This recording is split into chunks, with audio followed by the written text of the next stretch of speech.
Assalamualaikum warahmatullahi wabarakatuh. Sahabat yang beriman, kisah Nabi Idris yang memiliki mukjizat bisa melihat surga dan neraka. Idris adalah nabi kedua setelah Nabi Adam. Idris merupakan manusia pilihan seperti para nabi dan rasul yang wajib kita imani. Nabi Idris adalah keturunan keenam dari Nabi Adam, putra dari Yarid bin Mihlail bin Kinan bin Anusi bin Syed bin Adam alaihissalam. Nabi Idris alaihissalam menjadi keturunan pertama yang diutus menjadi nabi setelah Adam. Nabi Idris dianugerahi kepandaian dalam berbagai ilmu kemahiran serta kemampuan untuk membuat alat-alat untuk mempermudah pekerjaan manusia seperti pengenalan tulisan, matematika, astronomi, dan lain sebagainya. Menurut suatu kisah, terdapat suatu masa di mana kebanyakan manusia akan melupakan Allah, sehingga Allah menghukum manusia dengan bentuk kemarau yang berkepanjangan. Nabi Idris memohon kepada Allah untuk mengakhiri hukuman tersebut. Allah mengabulkan permohonan itu, dan berakhirlah musim kemarau tersebut dengan ditandai turunnya hujan.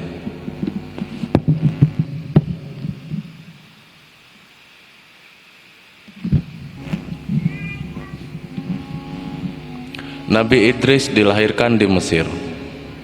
Mereka menyebutnya dengan Hirmisal Haramisa menurut bahasa Suryani. Idris lahir di kota Manfis atau Manab. Ada yang mengatakan Nabi Idris dilahirkan di Babilonia dan hijrah ke Mesir. Ketika melihat sungai Nil, dia berkata, "Babilonia," yang berarti sungai seperti sungai kalian, sungai besar, sungai yang penuh berkah. Pada zamannya dibangun 188 kota, yang terkecil diantaranya adalah Ar-Ruha.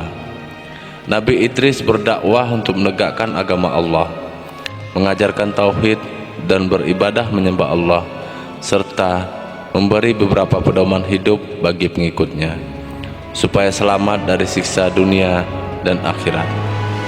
Nabi Idris dinyatakan dalam Al-Quran sebagai manusia pilihan Allah, sehingga dia mengangkatnya ke langit. Ibnu Abi Hatim dalam tafsirnya meriwayatkan bahwa Nabi Idris wafat saat beliau sedang berada di langit keempat, ditemani oleh seorang malaikat.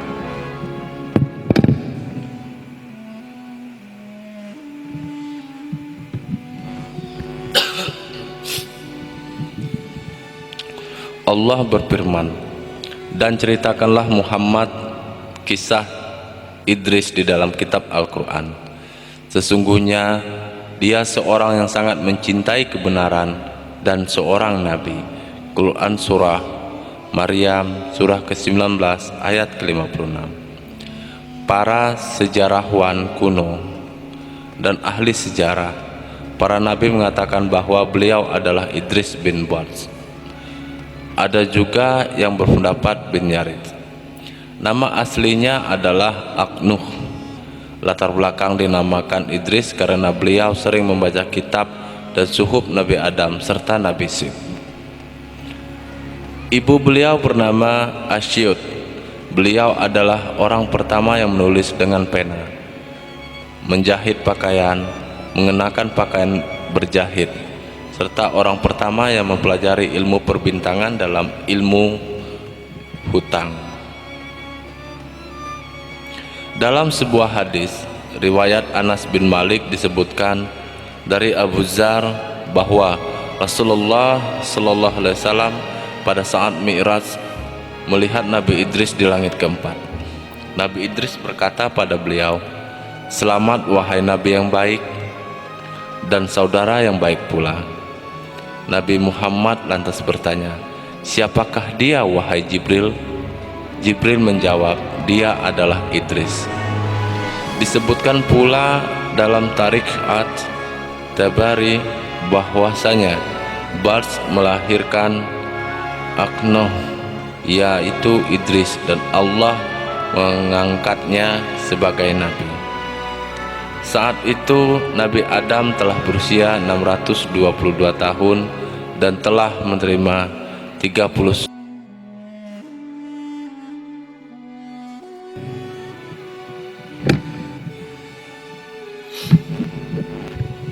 Rasulullah Shallallahu Alaihi Wasallam bersabda, "Wahai Abu Jar, ada 4 rasul yang berbangsa Suryani. Mereka adalah Adam, Sid, Nuh, dan Idris." Hingga ada pula yang mengatakan bahwa Nabi Idris diutus Allah pada masanya ketika seluruh penduduk bumi. Selain itu, Allah menghimpun ilmu orang-orang terdahulu padanya.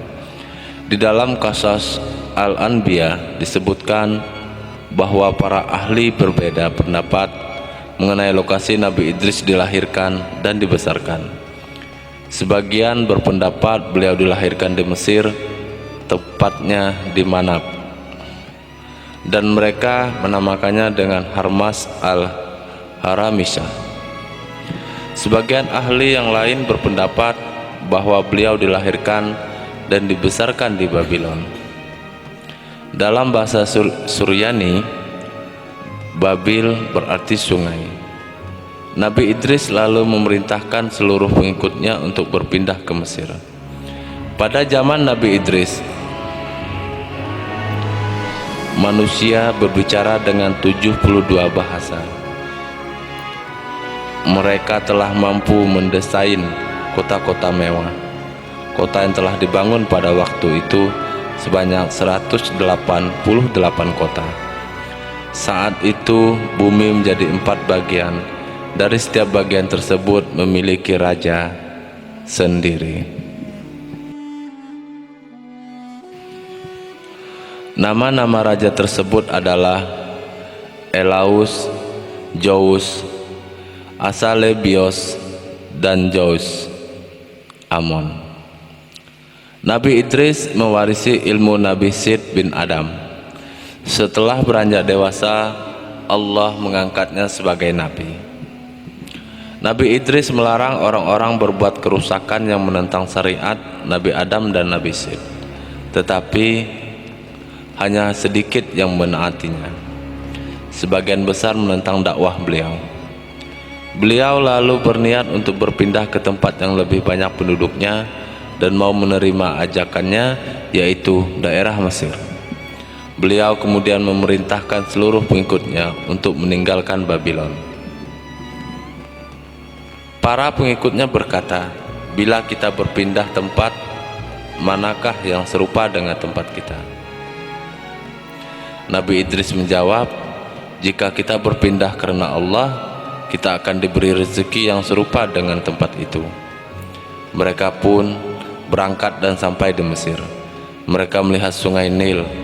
Nabi Idris pun berhenti di sana dan bertasbih memuji Allah. Di Mesir, beliau berdakwah menyeru umat manusia menuju jalan Allah.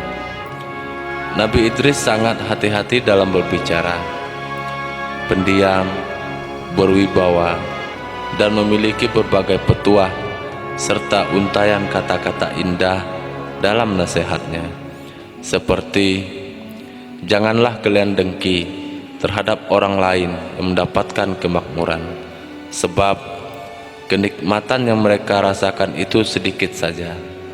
Ucapan beliau yang lain adalah, "Cinta dunia dan cinta akhirat, keduanya tidak akan berkumpul dalam satu hati selamanya."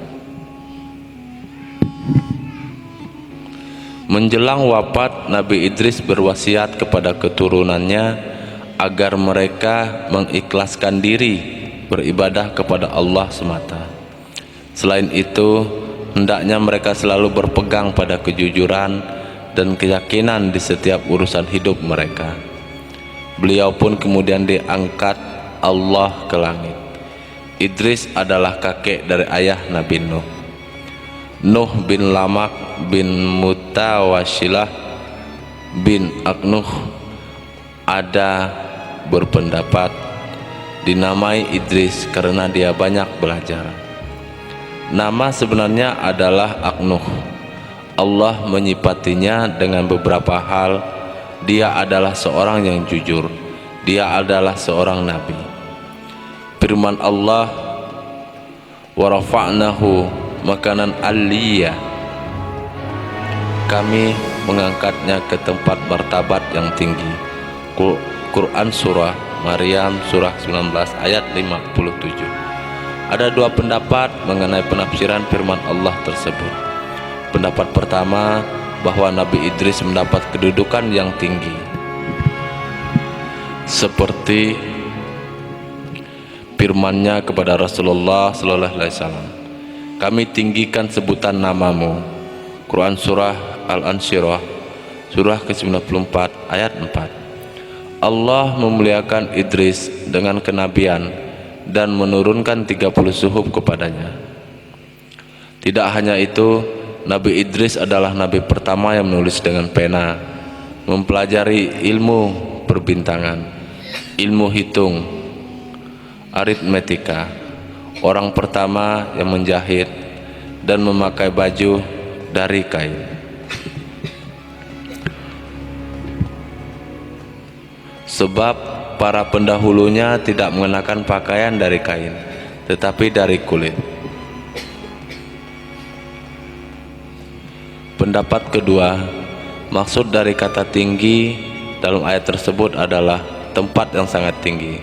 Demikianlah argumen yang lebih kuat. Sebab ketinggian yang disandingkan dengan tempat berarti ketinggian tempat, bukan tingginya derajat.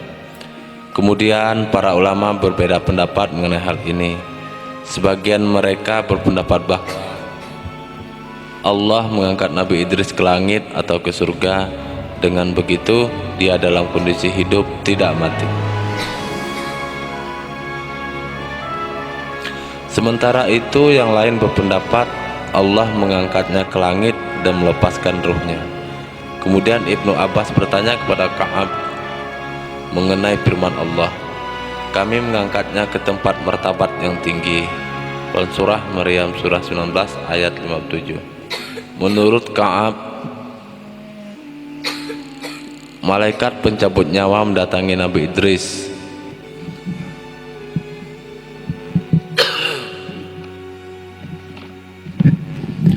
Nabi Idris pun mengajaknya bicara sampai malaikat menunda pencabutan nyawanya. Lantas malaikat itu membawanya ke langit dengan kedua sayapnya. Sesampainya di langit keempat, malaikat itu berkata, aku sebenarnya diutus mencabut nyawamu di langit keempat. Mendapat perintah demikian itu, aku pun bertanya, bagaimana caranya sedangkan dia ada di bumi? Ketika Idris menoleh, malaikat maut menatapnya, kemudian mencabut nyawanya di tempat itu. Ketahuilah Allah memuji Idris dengan menaikkannya ke langit. Sebab biasanya yang diangkat ke langit hanya mereka yang memiliki dan kedudukan yang tinggi. Karena itu Allah berfirman mengenai para malaikat, malaikat-malaikat yang di sisinya, mereka tiada mempunyai rasa angkuh untuk menyembahnya. Quran surah Al-Anbiya surah ke-21 ayat ke-19.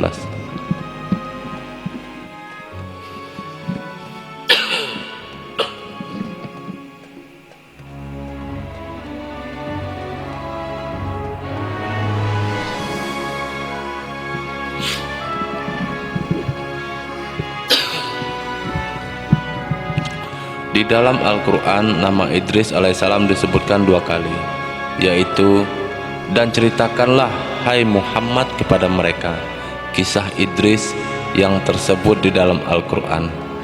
Sesungguhnya ia adalah seorang yang sangat membenarkan dan seorang nabi pula. Dan kami telah mengangkatnya ke martabat yang tinggi. Quran surah Maryam surah ke-19 ayat 56 sampai 57. Dan ingatlah kisah Ismail, Idris dan Zulkifli. Semua mereka termasuk orang-orang yang sabar. Kami telah memasukkan mereka ke dalam rahmat kami. Sesungguhnya mereka termasuk orang-orang yang saleh. Quran surah Al-Anbiya surah ke-21 ayat 85 sampai 86. Dalam sebuah hadis, Idris disebutkan sebagai salah seorang dari nabi-nabi pertama yang berbicara dengan Muhammad dalam salah satu surga selama Mi'raj. Diriwayatkan dari Abbas bin Malik, gerbang telah terbuka, dan ketika aku pergi ke surga keempat, di sana aku melihat Idris. Idris berkata kepadaku, "Ini adalah Idris." Jibril berkata kepadaku. Diriwayatkan dari Abbas bin Malik, gerbang telah terbuka, dan ketika aku pergi ke surga keempat, di sana aku melihat Idris. Jibril berkata kepadaku, "Ini adalah Idris, berilah dia salammu." Maka aku mengucapkan salam kepadanya, dan ia mengucapkan salam kepadaku dan berkata, "Selamat datang saudaraku yang alim dan nabi yang soleh." Sahih Bukhari.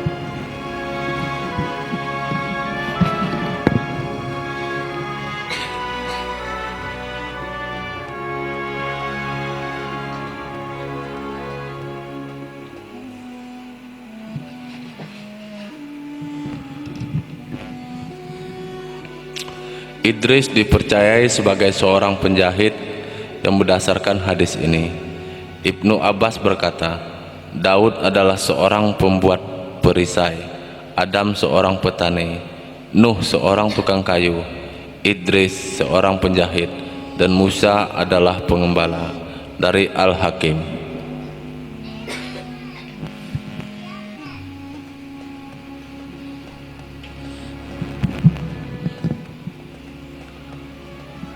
Nasihat dan ajaran Nabi Idris kepada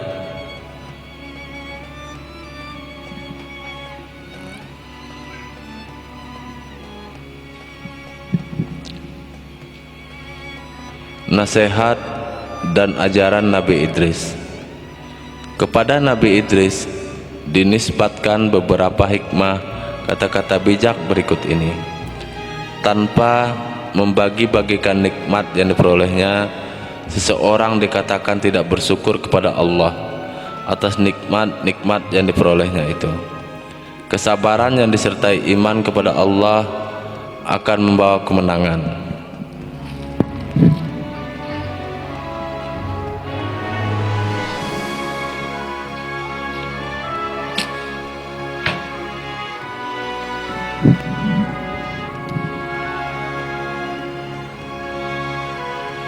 Kesabaran yang disertai iman kepada Allah akan membawa kemenangan. Orang yang bahagia adalah orang yang waspada dan mengharapkan syafaat dari Tuhannya dengan amal-amal salehnya. Bila kamu memohon sesuatu kepada Allah dan berdoa, maka ikhlaskanlah niatmu. Demikian pula untuk puasa dan sholatmu. Janganlah bersumpah palsu, dan janganlah menutup-nutupi sumpah palsu, supaya kamu tidak ikut berdosa.